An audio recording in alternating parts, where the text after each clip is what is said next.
En el crudo invierno de 1885, una majestuosa mansión en la Quinta Avenida se convirtió en el escenario de uno de los secretos más oscuros de Nueva York. Tras su fachada de piedra caliza y ventanas relucientes, la residencia de Leyanena Fairchild ocultaba horrores tan perturbadores que los hombres más poderosos de la ciudad hicieron lo imposible por enterrarlos para siempre. Lo que comenzó como el intento de una viuda por honrar la memoria de su esposo se transformó en un descenso hacia la conspiración, el asesinato y la locura. Los registros oficiales hablan de suicidio provocado por la histeria, pero unas cartas recientemente descubiertas, escondidas en las paredes de un antiguo edificio de Wall Street, cuentan otra historia. Una historia mucho más siniestra, la de cómo la élite financiera de la Edad Dorada construyó su imperio sobre la muerte cuidadosamente orquestada, y cómo silenciaron a la única mujer que se atrevió a desafiarlos. Chincheta, antes de continuar con la trágica historia de Leyanena Fairchild y los secretos que acabaron destruyéndola, suscríbete a nuestro canal y cuéntanos en los comentarios desde qué ciudad o país nos acompañas. Nos encanta saber de nuestra comunidad de amantes del misterio alrededor del mundo. Porque la verdad sobre Leyanena no empieza con su muerte, sino con los enigmáticos acontecimientos de la última noche de vida de su esposo. Nueva York, 1885, la cima de la Edad Dorada. Una ciudad donde los palacios de mármol en Wall Street brillaban con fortunas inimaginables, mientras a pocas calles, los inmigrantes malvivían hacinados en oscuros apartamentos. Era la era de los magnates del acero, los barones del ferrocarril y las dinastías bancarias que amasaban riquezas que incluso la realeza europea envidiaba.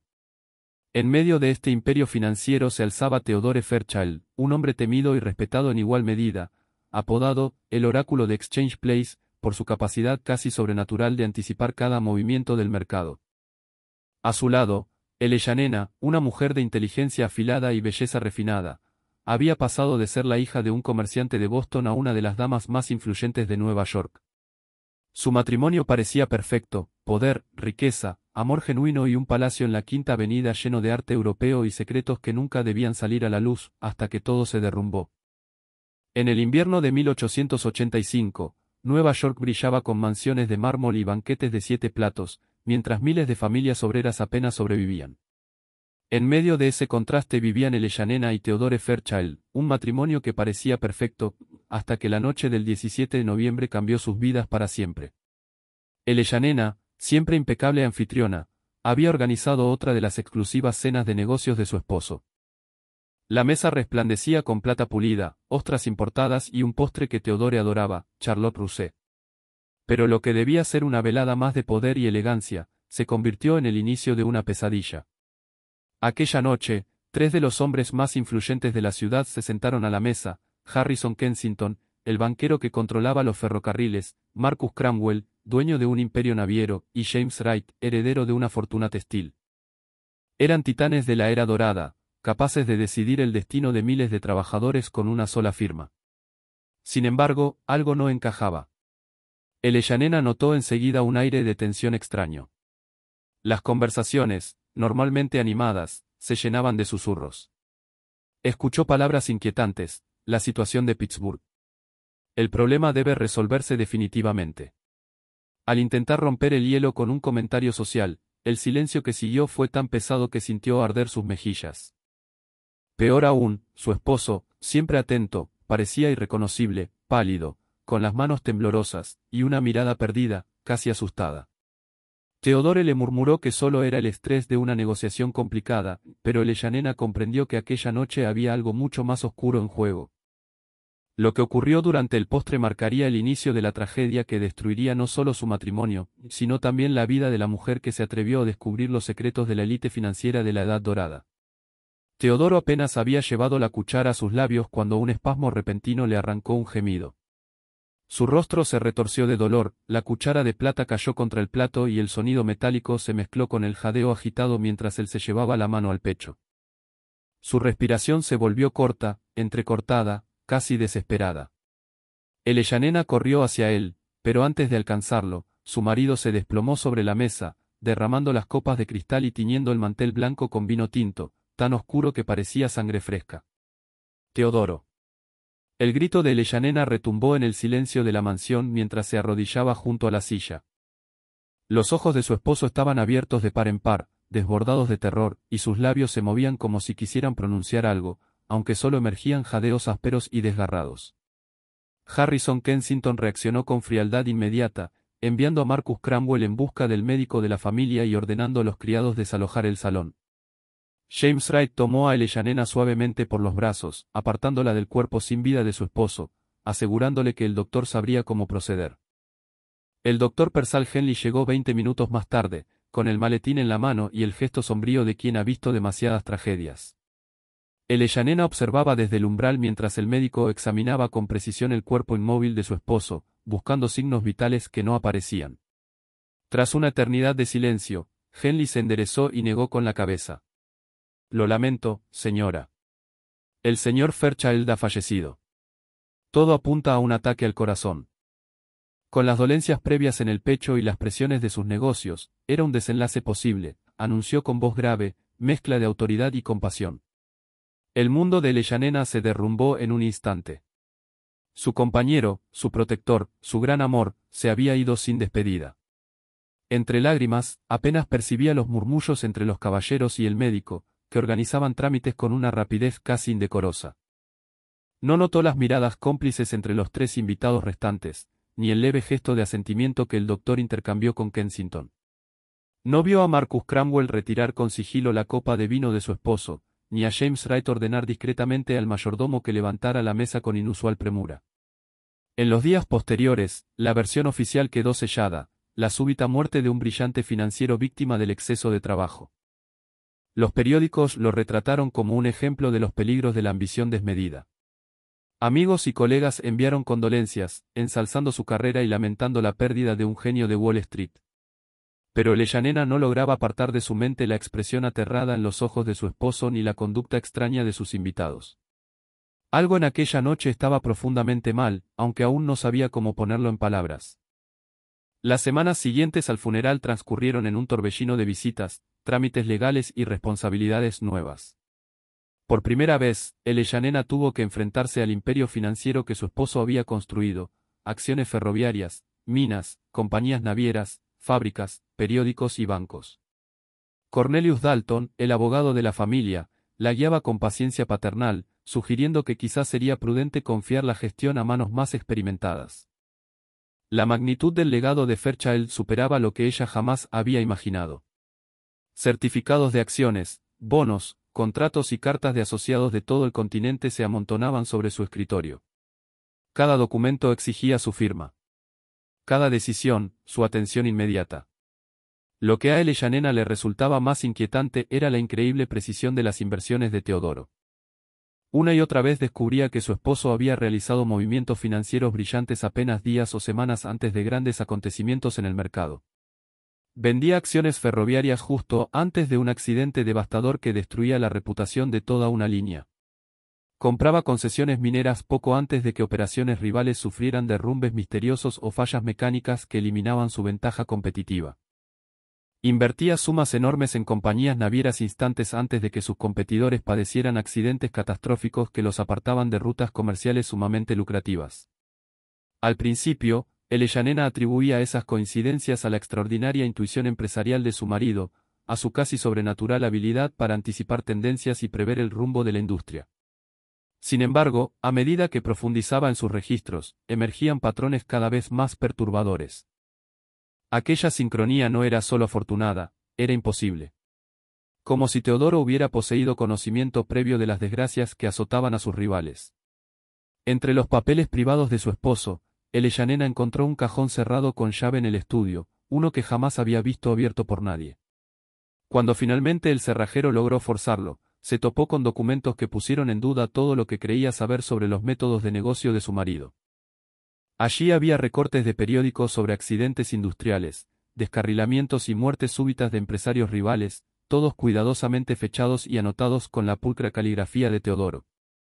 Lo más inquietante eran los telegramas cifrados y la correspondencia enigmática con hombres cuyos nombres no reconocía, cartas firmadas solo con iniciales que hablaban de resolver problemas y de soluciones permanentes a conflictos empresariales. El lenguaje era tan deliberadamente ambiguo que parecía más propio de conspiraciones criminales que de acuerdos legítimos. Una carta en particular, fechada apenas 3 semanas antes de la muerte de Teodoro, heló la sangre de Eleanor. Escrita en papel de lujo sin membrete, estaba firmada únicamente con las iniciales HK y mencionaba el problema de Pittsburgh, algo de lo que ella recordaba haber oído hablar en aquella fatídica cena. La misiva hablaba de la necesidad de una acción decisiva y aseguraba a Teodoro que nuestro asociado ha sido contactado y comprende la urgencia del asunto. El texto concluía con una referencia a un cuantioso pago acordado por los servicios prestados. Las manos de Leyanena temblaban mientras sostenía aquel documento. Harrison Kensington compartía esas iniciales, y ella recordaba con claridad su presencia en incontables veladas de negocios en las que se habían pronunciado conversaciones igualmente veladas. ¿Podría aquel banquero distinguido, que había sido su apoyo en el duelo, estar vinculado a algo tan siniestro? La idea parecía imposible, pero las pruebas ante sus ojos sugerían conexiones que no podía ignorar. La investigación se transformó en una obsesión a medida que el invierno se adentraba en el crudo enero neoyorquino de 1886. Leyanena pasaba horas encerrada en el estudio de Teodoro, examinando documentos y tratando de descifrar el verdadero sentido de su correspondencia. Comenzó a elaborar cronogramas que vinculaban las decisiones de inversión de su esposo con los desastres que golpeaban a sus competidores. El patrón que emergía era escalofriante, una manipulación sistemática del mercado, orquestada a través de catástrofes cuidadosamente planeadas. Cuanto más descubría, más aislada se volvía de su antiguo círculo social. Amigos que antes disputaban invitaciones a sus cenas ahora parecían incómodos en su compañía. En obras de caridad y reuniones sociales, Leyanena percibía cómo las conversaciones se interrumpían al verla acercarse, como las miradas evitaban encontrarse con la suya. El doctor Henley, quien había declarado muerto a Teodore, comenzó a realizar visitas sociales cada vez más frecuentes para comprobar el estado emocional de Eleanor. Sus visitas, aunque en apariencia motivadas por una preocupación profesional hacia una viuda afligida, llevaban consigo matices que hacían que Eleanor se sintiera profundamente incómoda. Le hacía preguntas inquisitivas sobre cómo pasaba el tiempo, si pensaba demasiado en el pasado y si había experimentado algún síntoma nervioso que pudiera requerir atención médica. Cuando Eleanor mencionaba su interés en comprender los asuntos comerciales de Teodore, la expresión del Dr. Henley se ensombrecía, alegando preocupación por su frágil constitución. Lo más inquietante de todo era la creciente sensación de Eleanor de que estaba siendo vigilada. Sirvientes que no reconocía comenzaron a aparecer en la Quinta Avenida a horas extrañas, y sus miradas parecían seguir cada uno de sus movimientos cuando salía de la mansión. Cartas que estaba segura de haber colocado en lugares específicos del despacho de Teodore aparecían ligeramente movidas, como si alguien las hubiera examinado durante su ausencia. La sensación de estar bajo constante vigilancia se volvió tan intensa que Eleanor comenzó a cuestionar sus propias percepciones, preguntándose si el dolor la estaba llevando a la paranoia. Cuando el invierno dio paso a la primavera, la investigación de Eleanor había revelado suficientes pruebas inquietantes para convencerla de que la muerte de Teodore no había sido un simple ataque cardíaco natural, y que su éxito empresarial se había logrado mediante medios que violaban todos los principios morales que ella valoraba. Pero la magnitud de la conspiración que estaba desentrañando, y el poder de los hombres implicados, la hicieron darse cuenta de que ahora su propia vida podría estar en peligro. La pregunta que la atormentaba en sus noches de insomnio ya no era solamente qué había hecho Teodore, sino quién la vigilaba ahora y hasta dónde estarían dispuestos a llegar para proteger sus secretos. La primavera de 1886 trajo consigo una renovada determinación, cuando Eleanor decidió ir más allá de la investigación pasiva y comenzar a dar pasos activos para descubrir la verdad sobre los negocios de su difunto esposo. Su transformación de viuda afligida a investigadora decidida había sido gradual pero profunda, impulsada por la creciente evidencia de que la muerte de Teodore estaba conectada con algo mucho más siniestro que una simple competencia comercial. La primera revelación de Eleanor llegó de una fuente inesperada, Margaret O'Brien, la cocinera irlandesa que había trabajado en la casa de los Fairchild durante casi 6 años. Margaret siempre había sido más observadora que los demás sirvientes, y su lealtad hacia Eleanor se había profundizado durante los difíciles meses posteriores a la muerte de Teodore. Una mañana de abril, mientras Eleanor revisaba documentos financieros en el comedor, Margaret se le acercó con evidente nerviosismo. «Perdone usted, señora Fairchild», comenzó Margaret con su suave acento dublinés. «Pero hay algo que he querido contarle sobre la noche en que el señor Teodore falleció. Dios lo tenga en su gloria». Las manos curtidas de Margaret retorcían su delantal mientras continuaba. «Yo estaba en la cocina cuando el doctor Henley se marchó aquella noche, y lo vi hablando con el señor Kensington junto a la verja del jardín. Ellos no sabían que yo los observaba desde la ventana de la despensa, pero escuché al señor Kensington decir algo que me ha estado atormentando desde entonces. Eleanor dejó a un lado sus papeles y le prestó toda su atención. La cocinera había demostrado ser de confianza a lo largo de los años, y sus observaciones solían contener detalles que los demás pasaban por alto. Señor, dijo Kensington, claro como el día, la dosis fue perfecta. Nadie sospechará jamás. Y entonces el doctor Henley respondió, recuerde solamente nuestro acuerdo sobre la viuda. Ella nunca debe enterarse de lo que sabemos. Luego se dieron la mano como si sellaran algún tipo de pacto, señora, y eso me ha estado carcomiendo desde entonces. Las implicaciones de la revelación de Margaret golpearon a Eleanor como un puñetazo físico. Si el relato de la cocinera era cierto, entonces Theodore había sido asesinado, y el doctor Henley había sido cómplice tanto del crimen como de su encubrimiento. La dosis solo podía referirse al veneno, administrado con tanta destreza que imitaba los síntomas de un ataque al corazón. El dolor de Eleanor se transformó en una fría ira al comprender que los hombres en quienes había confiado para consolarla en su hora más oscura eran en realidad los asesinos de su esposo. Armada con esta nueva información, Eleanor comenzó a examinar la muerte de Theodore desde una perspectiva completamente distinta. Recordaba cómo el doctor Henley había llegado sospechosamente rápido aquella noche, casi como si hubiera estado esperando la llamada de emergencia. Recordaba la eficiencia con la que los invitados a la cena habían manejado la crisis, su coordinación ensayada, lo que sugería experiencia previa en situaciones similares. Y lo más revelador, ahora comprendía por qué los compañeros de cena de Theodore habían estado tan nerviosos durante toda la velada. Habían estado esperando que su plan se desarrollara.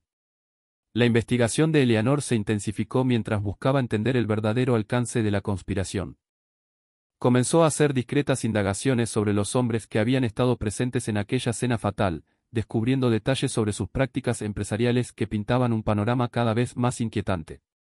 Descubrió que Harrison Kensington había estado involucrado en al menos una docena de inversiones ferroviarias que habían obtenido enormes beneficios gracias a los misteriosos fracasos de líneas competidoras. El imperio naviero de Marcus Cromwell se había expandido mediante la adquisición sistemática de compañías rivales que habían sufrido inexplicables rachas de mala suerte, incendios, accidentes y fallos en los equipos que las habían llevado a la bancarrota.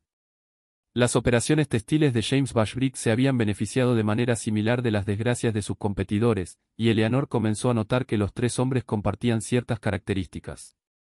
Sus negocios prosperaban sistemáticamente a partir de los desastres ajenos. Su éxito coincidía con una sorprendente serie de muertes accidentales entre empresarios rivales, y sus círculos sociales se solapaban de una manera que sugería coordinación cuidadosa más que coincidencia. El patrón que emergía era de manipulación sistemática del mercado mediante la violencia.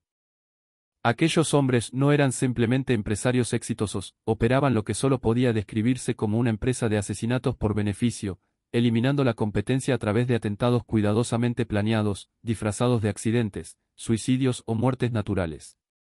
Theodore había sido claramente una figura central en esta conspiración. Su mente analítica era perfecta para identificar objetivos y calcular el momento exacto de los ataques para obtener el máximo beneficio financiero. El descubrimiento de Eleanor sobre esta red explicaba la asombrosa capacidad de Theodore para predecir movimientos de mercado. No los había predicho, los había orquestado mediante la violencia. Cada inversión brillante, cada compra de acciones perfectamente calculada, cada afortunada coincidencia había sido construida sobre el asesinato de otro hombre. La fortuna que le había proporcionado a Eleanor su vida de lujo, su posición social y su seguridad había sido comprada con sangre. A medida que su comprensión de la conspiración se profundizaba, también lo hacía su sensación de peligro personal. Comenzó a notar que su aislamiento social se volvía más pronunciado y deliberado. Las invitaciones a importantes eventos sociales dejaron de llegar. Viejos amigos empezaron a rechazar sus invitaciones a cenar con excusas transparentes, y los socios comerciales que antes competían por su atención ahora parecían incómodos incluso al reconocerla en la calle. Más ominoso aún, Eleanor se dio cuenta de que sus propios movimientos estaban siendo vigilados con una intensidad creciente. Cartas desaparecían de su despacho, para reaparecer después en posiciones ligeramente distintas. Aparecían sirvientes que ella no reconocía, recomendados por agencias de empleo vinculadas a la oficina de Harrison Kensington. Su correspondencia personal era claramente interceptada, pues las respuestas a sus cartas a menudo abordaban cuestiones que nunca había mencionado explícitamente. La presión psicológica comenzaba a afectar la vida diaria de Eleanor de maneras que no podía ignorar. Se sorprendía con ruidos repentinos, revisaba las cerraduras varias veces antes de acostarse, y experimentaba una sensación persistente de estar siendo observada, incluso en la intimidad de su propio hogar. El sueño se le volvía esquivo mientras permanecía despierta escuchando cada crujido y gemido de la vieja mansión, preguntándose si aquella noche sería la elegida para que decidieran que ya sabía demasiado. Las visitas del Dr. Henley aumentaron en frecuencia, sus exámenes médicos se volvieron más intrusivos y sus preguntas más incisivas. Comenzó a sugerir que la condición nerviosa de Eleanor podría requerir un tratamiento más agresivo, tal vez incluso un periodo de reposo en un sanatorio privado donde pudiera recibir la atención especializada que su frágil estado mental requería. La amenaza implícita en estas sugerencias era inconfundible: obedecer sus deseos o enfrentarse al internamiento involuntario en una institución donde su credibilidad quedaría permanentemente destruida. Eleanor comprendió que estaba corriendo contra el tiempo. Los conspiradores se preparaban claramente para silenciarla, ya fuera mediante su internamiento en un manicomio o por medios más permanentes. Su única esperanza residía en reunir suficientes pruebas para exponer sus crímenes antes de que pudieran eliminarla como amenaza. Pero cada día traía nuevos riesgos, y Eleanor podía sentir la red cerrándose a su alrededor con una inevitabilidad aterradora. La mujer que una vez había organizado elegantes cenas para la élite de Nueva York ahora se encontraba viviendo con miedo constante. Su propio hogar se había transformado en una prisión, donde era tanto prisionera como objetivo. El juego del gato y el ratón había comenzado en serio, y Eleanor era plenamente consciente de que estaba jugando por su propia vida. Para el verano de 1886, la investigación de Leyanena había descubierto evidencia que se extendía mucho más allá de los 3 hombres que inicialmente había sospechado. La conspiración llegaba a los niveles más altos de la sociedad neoyorquina, incluyendo jueces, oficiales de policía, editores de periódicos e incluso miembros de la Junta de Salud de la ciudad. Lo que había descubierto no era simplemente una asociación comercial entre unos pocos hombres ricos, sino una vasta red criminal que había operado con virtual impunidad durante al menos una década. El hallazgo más condenatorio de Leyanena fue un libro contable encuadernado en cuero, escondido detrás de un panel falso en la caja fuerte del despacho de Theodore. El libro, escrito completamente con la cuidadosa letra de Theodore, contenía registros detallados de lo que solo podía describirse como contratos de asesinato. Cada entrada incluía el nombre del objetivo, la razón de su eliminación, generalmente descrita como impedimento de mercado o interferencia competitiva, el método a emplear, el calendario de pagos y la fecha de ejecución. Las entradas eran escalofriantemente metódicas en su detalle. Un ejecutivo ferroviario llamado Thomas Crawford había sido eliminado mediante un accidente de carruaje el 15 de octubre de 1883, lo que resultó en adquisiciones de acciones por valor de $180,000.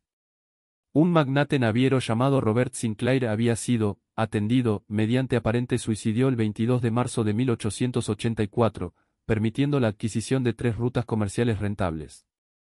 Un fabricante textil llamado William Hayes había sido eliminado mediante un incendio en su fábrica que reclamó su vida y la de 17 trabajadores, generando pagos de seguros y oportunidades de negocio por más de $200,000. Lo más horripilante de todo fue descubrir que la conspiración mantenía una red de asesinos profesionales que operaban en todo el noreste. Estos hombres, referidos en el libro solo por números y no por nombres, se especializaban en diferentes tipos de eliminación. El agente 7 manejaba accidentes con carruajes y caballos. El agente 12 organizaba accidentes industriales e incendios de edificios, mientras que el agente 23 había perfeccionado el arte del envenenamiento sin dejar rastros detectables. El libro revelaba que Theodore era el estratega principal de la red, identificando objetivos cuya muerte generaría la máxima disrupción en el mercado y el mayor potencial de beneficio. Su papel consistía en analizar competidores comerciales, evaluar sus vulnerabilidades y recomendar el momento más financieramente ventajoso para su eliminación. Los demás conspiradores se encargaban de los arreglos prácticos. Kensington gestionaba los aspectos financieros y el lavado de dinero. Cranwell coordinaba la logística de los asesinatos, y Bashbrick mantenía la red de funcionarios corruptos que aseguraban que las investigaciones nunca avanzaran más allá de indagaciones superficiales. La sangre de Leyanena se heló al leer las últimas entradas del libro. El último contrato completado, fechado el 10 de noviembre de 1885, apenas una semana antes de la muerte de Theodore, implicaba la eliminación de un fabricante de acero de Pittsburgh cuyas fábricas competían directamente con las operaciones de Bashbrick. Pero fue la última entrada incompleta la que hizo temblar de terror las manos de Leyanena. Viuda de F, curiosidad excesiva, resolución permanente requerida para ser organizada. Las iniciales eran inconfundiblemente las suyas. Leyanena Fairchild se había convertido en el próximo objetivo de la conspiración. El descubrimiento por parte de Eleanor de su propia orden de asesinato la impulsó a actuar de inmediato, pero también la llenó de un miedo paralizante. Ahora comprendía que cada día que permanecía en Nueva York la acercaba más a una muerte cuidadosamente planificada.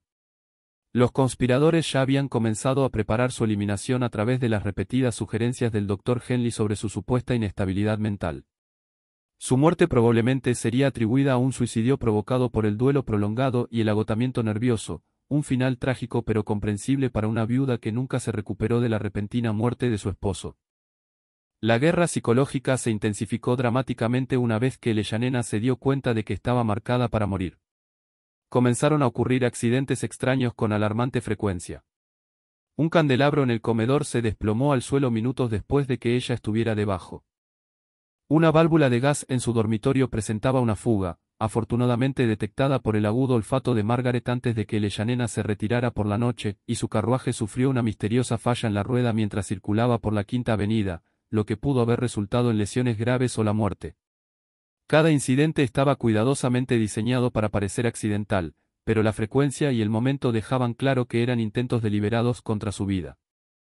Leyanena comprendió que los conspiradores estaban probando diferentes métodos, quizás intentando determinar cuál parecería más natural y levantaría menos sospechas.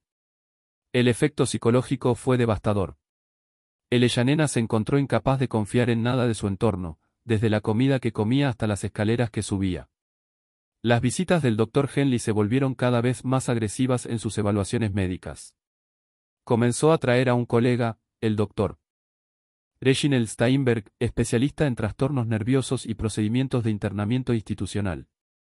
Juntos sometieron a Leyanena a extensos exámenes centrados en su estado mental más que en su salud física.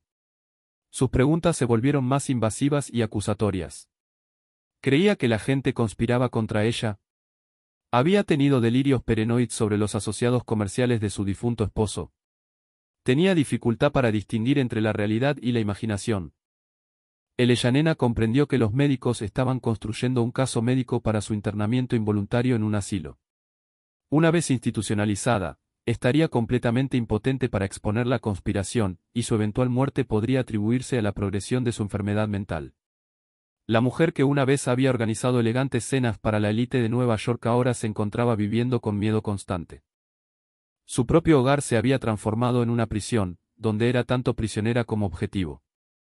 El juego del gato y el ratón había comenzado en serio, y Eleanor era plenamente consciente de que estaba jugando por su propia vida. Para el verano de 1886, la investigación de Leyanena había descubierto evidencia que se extendía mucho más allá de los 3 hombres que inicialmente había sospechado. La conspiración alcanzaba los niveles más altos de la sociedad neoyorquina, incluyendo jueces, oficiales de policía, editores de periódicos e incluso miembros de la Junta de Salud de la ciudad. Lo que había descubierto no era simplemente una asociación comercial entre unos pocos hombres ricos, sino una vasta red criminal que había operado con virtual impunidad durante al menos una década. El hallazgo más condenatorio de Leyanena fue un libro contable encuadernado en cuero, escondido detrás de un panel falso en la caja fuerte del despacho de Theodore.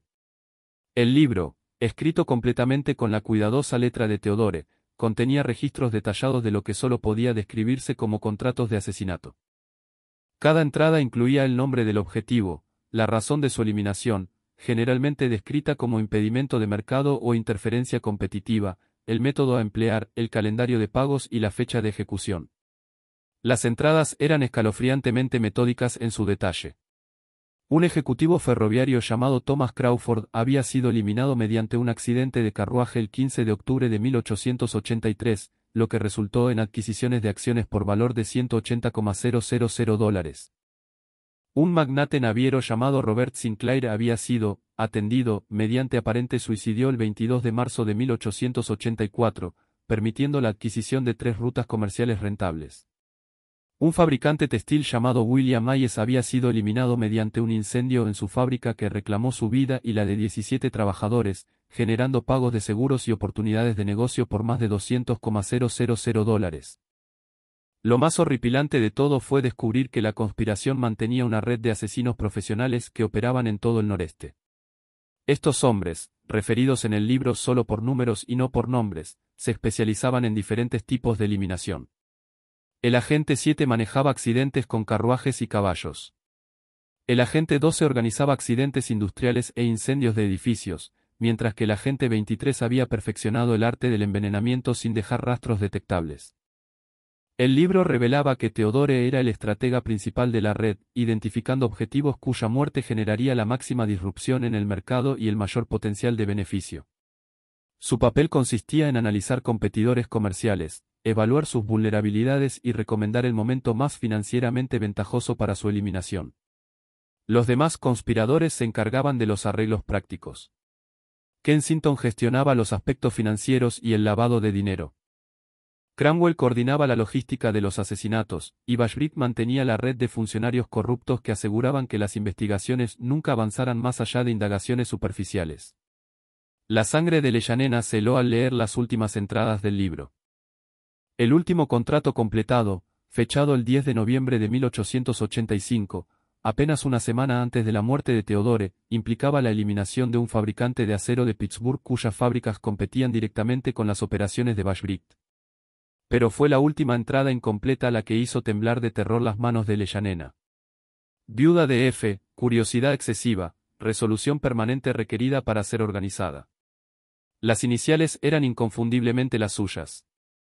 Leyanena Fairchild se había convertido en el próximo objetivo de la conspiración. El descubrimiento por parte de Eleanor de su propia orden de asesinato la impulsó a actuar de inmediato, pero también la llenó de un miedo paralizante. Ahora comprendía que cada día que permanecía en Nueva York la acercaba más a una muerte cuidadosamente planificada. Los conspiradores ya habían comenzado a preparar su eliminación a través de las repetidas sugerencias del Dr. Henley sobre su supuesta inestabilidad mental. Su muerte probablemente sería atribuida a un suicidio provocado por el duelo prolongado y el agotamiento nervioso, un final trágico pero comprensible para una viuda que nunca se recuperó de la repentina muerte de su esposo. La guerra psicológica se intensificó dramáticamente una vez que Leyanena se dio cuenta de que estaba marcada para morir. Comenzaron a ocurrir accidentes extraños con alarmante frecuencia. Un candelabro en el comedor se desplomó al suelo minutos después de que ella estuviera debajo. Una válvula de gas en su dormitorio presentaba una fuga, afortunadamente detectada por el agudo olfato de Margaret antes de que Leyanena se retirara por la noche, y su carruaje sufrió una misteriosa falla en la rueda mientras circulaba por la Quinta Avenida, lo que pudo haber resultado en lesiones graves o la muerte. Cada incidente estaba cuidadosamente diseñado para parecer accidental, pero la frecuencia y el momento dejaban claro que eran intentos deliberados contra su vida. Leyanena comprendió que los conspiradores estaban probando diferentes métodos, quizás intentando determinar cuál parecería más natural y levantaría menos sospechas. El efecto psicológico fue devastador. Leyanena se encontró incapaz de confiar en nada de su entorno, desde la comida que comía hasta las escaleras que subía. Las visitas del Dr. Henley se volvieron cada vez más agresivas en sus evaluaciones médicas. Comenzó a traer a un colega, el Dr. Reginald Steinberg, especialista en trastornos nerviosos y procedimientos de internamiento institucional. Juntos sometieron a Leyanena a extensos exámenes centrados en su estado mental más que en su salud física. Sus preguntas se volvieron más invasivas y acusatorias. ¿Creía que la gente conspiraba contra ella? Había tenido delirios paranoides sobre los asociados comerciales de su difunto esposo. Tenía dificultad para distinguir entre la realidad y la imaginación. Leyanena comprendió que los médicos estaban construyendo un caso médico para su internamiento involuntario en un asilo. Una vez institucionalizada, estaría completamente impotente para exponer la conspiración, y su eventual muerte podría atribuirse a la progresión de su enfermedad mental. Los notorios sanatorios privados, sometidos a los tratamientos primitivos y a menudo brutales aplicados a mujeres histéricas, llenaban a Leyanena de un terror que iba más allá del miedo a la propia muerte. Justo cuando creíamos haberlo visto todo, el horror en la situación de Leyanena se intensifica. Si esta historia te provoca escalofríos, comparte este vídeo con un amigo que ame los misterios oscuros. Pulsa el botón de me gusta para apoyar nuestro contenido y no olvides suscribirte para no perder historias como esta. Descubramos juntos qué sucede a continuación en la desesperada lucha por la supervivencia de Eleanor. La desesperación de Eleanor la llevó a tomar una decisión que salvaría su vida o aceleraría su muerte. Intentaría reunir pruebas irrefutables de la conspiración y presentarlas a las autoridades que no formaban parte de la red. Su plan era ambicioso y peligroso. Ella documentaría todo lo que había descubierto, crearía múltiples copias de la evidencia y presentaría simultáneamente sus hallazgos a las autoridades federales, a los principales periódicos y a funcionarios policiales de otras ciudades. Trabajando en absoluto secreto, Eleanor pasaba las noches fotografiando las páginas del libro contable de Theodore con una pequeña cámara que había comprado discretamente.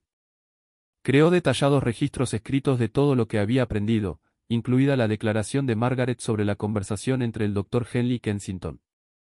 Compiló listas de muertes sospechosas que correspondían a las inversiones lucrativas de la conspiración, creando una línea de tiempo que demostraba la naturaleza sistemática del esquema de asesinatos.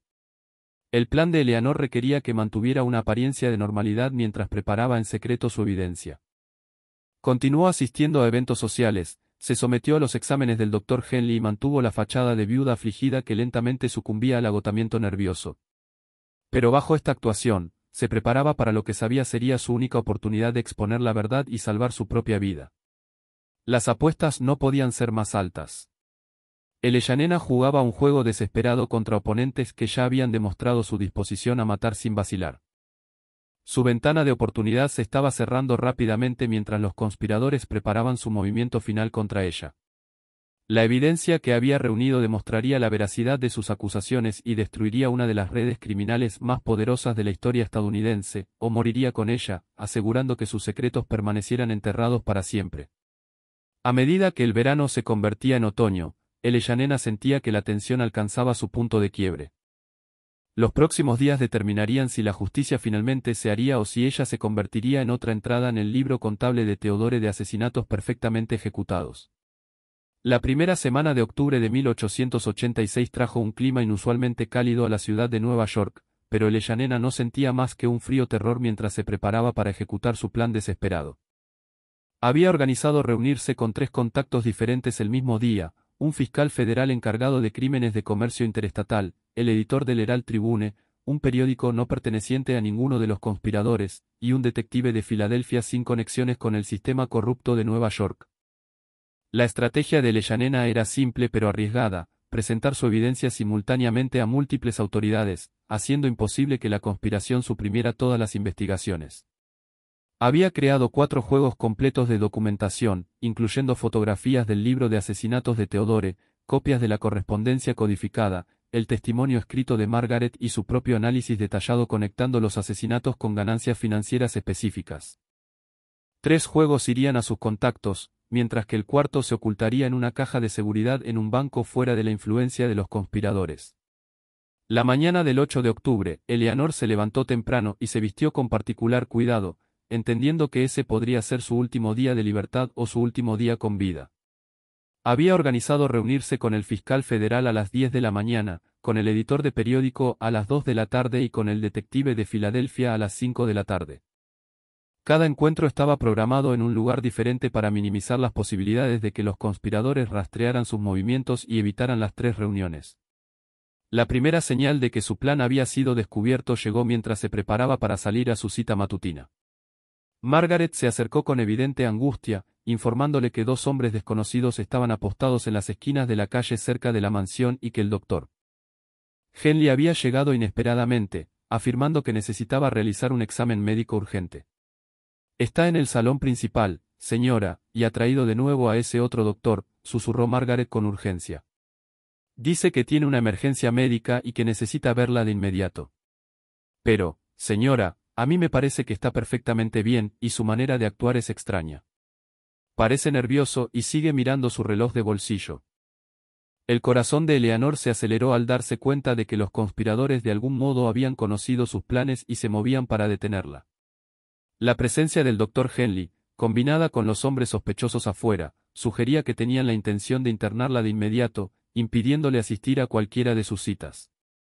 Una vez bajo su custodia, alegando autoridad médica sobre ella, podrían asegurarse de que su evidencia nunca llegara a las autoridades. Eleanor tomó una decisión en fracciones de segundo que determinaría su destino. En lugar de enfrentarse directamente al Dr. Henley, instruyó a Margaret para que le dijera que se sentía débil y que necesitaría unos momentos para recomponerse antes del examen. Usando las escaleras de servicio, Eleanor recuperó rápidamente sus paquetes de evidencia preparados y escapó por la entrada trasera de la mansión, que daba a un estrecho callejón que conectaba con la calle 48. La huida de Eleanor por las calles de Manhattan se convirtió en una carrera desesperada contra el tiempo y sus perseguidores. Podía ver a hombres siguiéndola mientras avanzaba hacia el edificio federal, confirmando que la conspiración había movilizado recursos significativos para detenerla. El plan de Eleanor comenzó a desmoronarse al darse cuenta de que sus perseguidores parecían anticipar sus destinos, lo que sugería que de algún modo habían conocido los detalles de sus citas. La oficina del fiscal federal propinó el primer golpe devastador a las esperanzas de Eleanor. Cuando llegó al edificio, sin aliento y aterrorizada, le informaron que el fiscal Williams había sido llamado por una emergencia y no estaría disponible para la reunión programada. La explicación del empleado parecía ensayada, y Eleanor notó que evitaba el contacto visual mientras le daba la noticia. De todos modos, dejó el paquete de evidencia, insistiendo en que se lo entregaran a Williams a su regreso, pero tenía poca confianza en que alguna vez lo recibiría. La cita de la tarde con el editor del periódico resultó aún más desastrosa. Al llegar a las oficinas del Herald Tribune, le informaron que el editor Morrison había caído enfermo repentinamente y había sido hospitalizado esa misma mañana. La coincidencia era demasiado conveniente para ser casual, y Eleanor comprendió que el alcance de la conspiración llegaba aún más lejos de lo que había imaginado. De algún modo habían identificado a sus contactos y los habían neutralizado antes de que su evidencia pudiera ser presentada. La desesperación llevó a Eleanor a intentar su última cita con el detective de Filadelfia, aunque sospechaba que también sería inútil. El detective Patrick Kelly había acordado reunirse con ella en la estación Grand Central, planeando regresar a Filadelfia en el tren nocturno tras revisar su evidencia. Eleanor llegó temprano, esperando que la naturaleza pública del lugar le proporcionara cierta protección frente a sus perseguidores. El detective Kelly resultó ser la última esperanza de Eleanor y, al mismo tiempo, su última decepción cuando se acercó a él en el punto de encuentro acordado cerca del tablero principal de salidas. La expresión de Kelly mostraba hostilidad apenas disimulada, más que el interés profesional que Eleanor esperaba. Sus primeras palabras confirmaron los peores temores de Eleanor. Señora Fairchild, he sido contactado por algunas personas muy preocupadas por su estado. El Dr. Henley me ha explicado su situación con gran detalle. La sangre de Eleanor se heló al darse cuenta de que la conspiración había llegado incluso hasta este contacto distante. El detective Kelly había sido comprometido, probablemente mediante una combinación de sobornos y mentiras cuidadosamente elaboradas sobre su estado mental. El paquete de evidencia que ella había planeado entregarle nunca vería la luz del día, y su última vía para obtener justicia se había cerrado antes de que pudiera siquiera intentar usarla. Detective Kelly, por favor escúcheme, suplicó Eleanor, con la voz cargada de la desesperación de una mujer que sabía que se le acababa el tiempo. La evidencia que tengo probará que mi esposo y sus asociados han estado asesinando personas por lucro. Hay un libro que documenta decenas de asesinatos, y puedo probar que Theodore fue envenenado en nuestra propia mesa de cena. La respuesta de Kelly fue suave pero firme, con un tono que uno usaría con un paciente mental peligroso. Señora, el Dr. Henley me ha explicado sus delirios. Ha estado bajo una tensión tremenda desde el fallecimiento de su esposo, y eso ha afectado su capacidad para pensar con claridad. Lo mejor para usted ahora es venir conmigo pacíficamente. El Dr. Henley está afuera con una ambulancia que la llevará a una instalación privada donde podrá recibir la ayuda que necesita. Eleanor comprendió con claridad cristalina que había sido completamente superada. Los conspiradores habían anticipado cada movimiento que pudiera hacer, neutralizando a sus contactos y preparando una trampa final que la eliminaría de la sociedad permanentemente. La instalación privada mencionada por Kelly sería su prisión y, eventualmente, su tumba, un lugar donde su muerte podría atribuirse al deterioro progresivo de su salud mental. En ese momento de absoluta desesperación, Eleanor tomó una última y desesperada decisión. No iría silenciosamente a su destrucción. Si iba a morir, al menos intentaría crear una escena pública que pudiera llamar la atención sobre su situación. Con violencia repentina, Se apartó del detective Kelly y corrió hacia la concurrida sala principal de la estación, gritando a todo pulmón sobre asesinato y conspiración. Mataron a mi esposo. Harrison Kensington y Marcus Cromwell son asesinos. Han estado matando personas por dinero. La voz de Eleyanena resonó en el vasto espacio mientras docenas de viajeros se volvían a mirar a la mujer elegantemente vestida que parecía estar sufriendo un colapso mental completo. El doctor Henley envenenó a Theodore. Están tratando de matarme para que guarde silencio. La escena que siguió fue exactamente lo que los conspiradores habían planeado. La histeria pública de Eleyanena, presenciada por decenas de ciudadanos respetables, proporcionaba evidencia perfecta de su inestabilidad mental. El doctor Henley apareció como si hubiera sido convocado, acompañado por dos celadores con batas blancas que se acercaron a Eleanor con la práctica habilidad de hombres acostumbrados a manejar pacientes mentales violentos. Por favor, todos, retrocedan, anunció el doctor Henley al grupo reunido, con voz cargada de autoridad profesional y profunda compasión. Esta pobre mujer ha estado sufriendo de agotamiento nervioso severo desde la muerte de su esposo. Estamos aquí para ayudarla, pero ha estado experimentando delirios paranoides que la hacen creer que la gente intenta hacerle daño. Eleyanena luchó contra los celadores que la sujetaban, continuando gritando acusaciones que sonaban cada vez más delirantes a los ojos de los espectadores. Cuanto más desesperadamente intentaba explicar la conspiración, más sus palabras parecían confirmar la evaluación del doctor Henley sobre su estado mental. La propia evidencia que intentaba presentar, la complejidad de la red de asesinatos, la participación de respetables empresarios, la naturaleza sistemática de los crímenes, sonaba como las elaboradas fantasías de una mente que había perdido el contacto con la realidad. Mientras los celadores llevaban a Eleyanena hacia la ambulancia que esperaba, ella vio a Harrison Kensington observando desde las sombras cerca de la entrada de la estación. Su expresión era de cálculo satisfecho, la mirada de un hombre cuyos planes cuidadosamente elaborados habían llegado a su conclusión exitosa. Eleyanena comprendió en ese momento que todo, su aislamiento, los accidentes escenificados, los exámenes médicos, incluso este colapso público final, había sido orquestado para lograr exactamente ese resultado.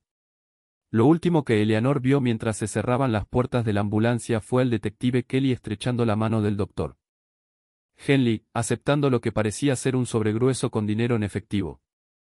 Su última esperanza de justicia desapareció al darse cuenta de que incluso su contacto supuestamente independiente había sido comprado y pagado por los mismos hombres que estaba tratando de exponer. Eleyanena Catherine Fairchild fue internada en el Westchester Private Sanitarium el 8 de octubre de 1886 bajo la autoridad médica del Dr. Pearl Henley y del Dr. Reginald Steinberg. La instalación, ubicada en una zona remota del condado de Westchester, se especializaba en tratar a pacientes adinerados con trastornos nerviosos y enfermedades mentales que podrían resultar embarazosas para sus familias. Era exactamente el tipo de institución discreta donde las personas incómodas podían desaparecer sin generar atención pública no deseada. Los registros del sanatorio, meticulosamente mantenidos por el personal, documentaban el rápido deterioro de Eleyanena desde el momento de su llegada. Según la evaluación inicial del Dr. Henley, la paciente sufría de histeria paranoica aguda provocada por el duelo prolongado y el agotamiento nervioso. Sus afirmaciones sobre conspiraciones de asesinato fueron clasificadas como delirios elaborados típicos de la mente femenina histérica bajo un estrés extremo. El tratamiento de Eleanor siguió los protocolos estándar de la época para tratar a pacientes femeninas difíciles. Fue confinada a una habitación privada, se le negó recibir visitantes fuera de la familia inmediata, de la cual no tenía ninguna, y fue sometida a un régimen de tratamientos con agua fría, reposo prolongado en cama y dosis gradualmente crecientes de opiáceos medicinales diseñados para calmar su estado mental agitado. Sus solicitudes para contactar a las autoridades o enviar cartas fueron denegadas por motivos médicos, con el Dr. Henley explicando que tales actividades solo reforzarían sus peligrosos delirios. Margaret O'Brien intentó varias veces visitar a Eleyanena durante las primeras semanas de su confinamiento, pero fue rechazada cada vez con la explicación de que la paciente estaba demasiado inestable para recibir visitas. La persistencia de la leal cocinera eventualmente le permitió reunirse con el Dr. Henley, quien pacientemente explicó que la condición de Eleyanena se deterioraba rápidamente y que el contacto externo podría provocar episodios violentos que pondrían en peligro tanto a Eleyanena como al personal. Lo que Margaret no sabía era que sus propios días estaban contados. El 15 de noviembre de 1886, exactamente un mes después del internamiento de Eleyanena, Margaret O'Brien fue encontrada muerta en su pequeño apartamento cerca de la mansión Fairchild.